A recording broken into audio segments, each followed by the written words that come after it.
Nosso carisma é inspirado por Deus a Francisco, para seguir o Evangelho do Senhor Jesus Cristo. Vamos juntos também beber das fontes de Assis, gotas de franciscanismo. Querido irmão, querida irmã, paz e bem. Hoje, em nosso programa Gotas de Franciscanismo, queremos tratar do tema Francisco e o Ecumenismo. Iniciemos. Em nome do Pai, do Filho e do Espírito Santo. Amém. Ó glorioso Deus Altíssimo, iluminai as trevas do meu coração, concedei-me uma fé verdadeira, uma esperança firme e um amor perfeito. Dai-me, Senhor, o reto sentir e conhecer, a fim de que eu possa cumprir o sagrado encargo que na verdade é capaz de dar-me. Amém. São Francisco de Assis, rogai por nós. Na realidade de São Francisco de Assis, a ideia de ecumenismo não existia, devido ao fato de não se ter igrejas não católicas. No seu tempo, havia separação entre a Igreja Ocidental e Oriental, sendo a Oriental a que havia presença de católicos e hereges, sendo estes os que deveriam ser instruídos. Após a Reforma, por volta de 1500, houve a necessidade de se ter ecumenismo, pois com igrejas não católicas e de força participativa na sociedade, este diálogo foi pensado. No ano de 1910, em que ocorreu uma conferência de Edimburgo, onde seus participantes eram protestantes, o bispo Bonomebe,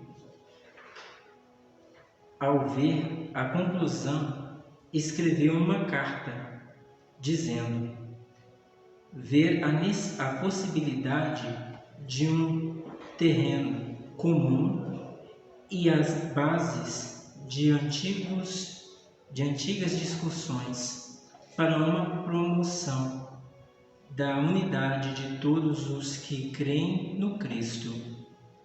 Esta conferência marcou o ecumenismo moderno. Para a Igreja Católica Apostólica Romana, não era possível que houvesse ecumenismo, uma vez que já acreditava que a unidade de seus membros estava presente e todos aqueles que não eram católicos faziam parte dos que saíram, deveriam retornar. Este pensamento ficou até o Concílio Vaticano II, no qual foi revisada esta questão. E a Igreja começou a ver que convidar ao retorno aqueles que estavam fora não era necessário, já que a necessidade se dá no desejo de buscar a santidade e que todos poderiam alcançar. Com isso, todos buscam ser perfeitos no Pai, e a Igreja acolhe todos que desejam voltar. Para Francisco, a única igreja que era verdadeira era a Igreja Católica Apostólica Romana.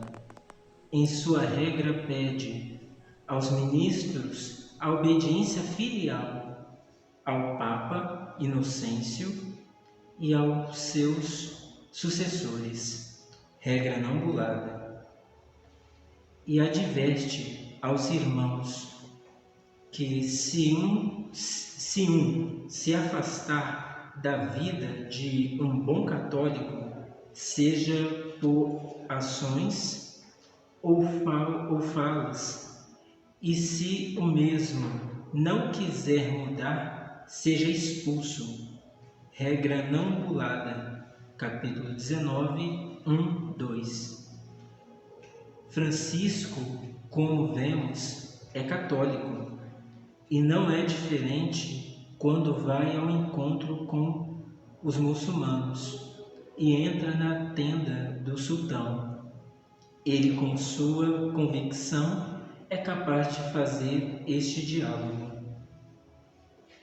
São Francisco tinha o desejo de se manter fiel à Santa Igreja, que pede em sua regra ambulada de 1223 que os vocacionados à ordem sejam examinados pelos ministros acerca da fé e dos sacramentos. Ele também viveu e pediu que todos os seus irmãos venerassem os sacerdotes, reconhecendo neles o Filho de Deus.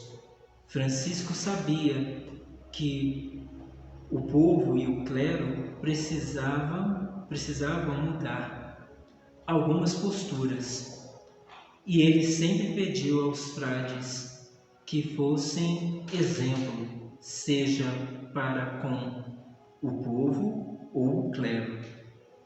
Ele não aceitava caminhar fora da igreja.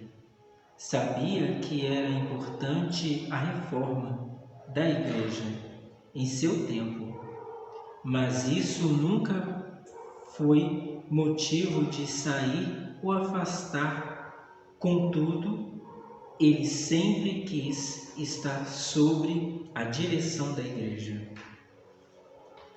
Após ouvir na igreja da Porciúncula o Evangelho e pedir ao sacerdote que lhe explicasse, decide com todo o seu coração viver a pobreza que Cristo pede a seus apóstolos.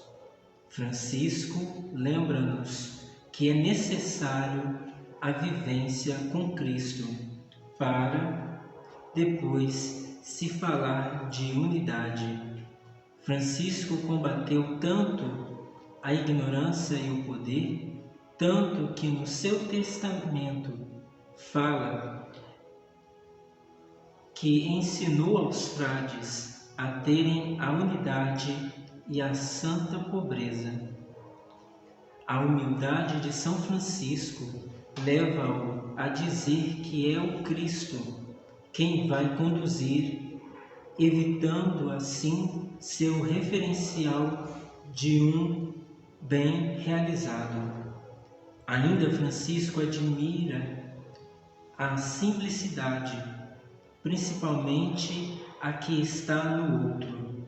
Francisco rezava a fim de que sempre pudesse estar na presença de Deus e para que sua vontade não se elevasse mais que a divina, e ele sempre buscou manter-se fiel. Como conclusão, Francisco iniciou o importante em 300 anos depois. Claro que sua visão, junto com a da Igreja, no século XIII, era diferente, até a Reforma.